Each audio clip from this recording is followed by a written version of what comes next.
Histoire de chapeau au Palais Royal. Ma mère aimait porter des couvre-chefs.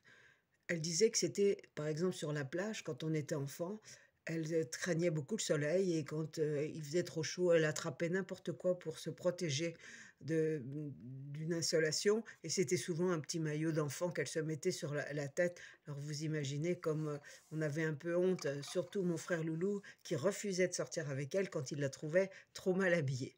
Eh bien ma mère, m'avait fait un sale coup quand j'étais aussi vers, je me souviens vers 8 ans.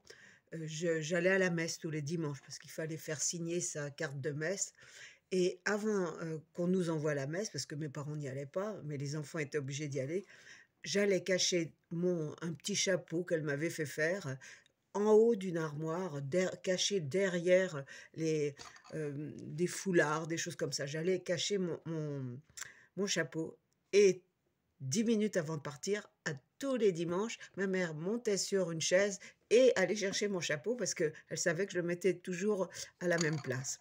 Alors ces histoires de chapeaux, m'ont hantée toute ma vie et il y a pas très longtemps, j'étais dans une voiture, avec une amie et je vois dans le rétroviseur une Renault avec, une bonne femme avec un chapeau et je me dis: «Mais encore une qui porte un truc si moche» et je me retourne, je vois qui c'était? Ma sœur. Enfin, je vais vous terminer avec, un texte de Proust qui montrera que je suis bien une femme de lettres.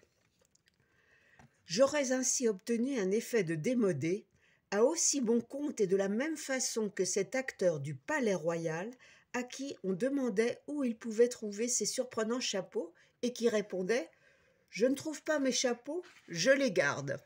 À bientôt.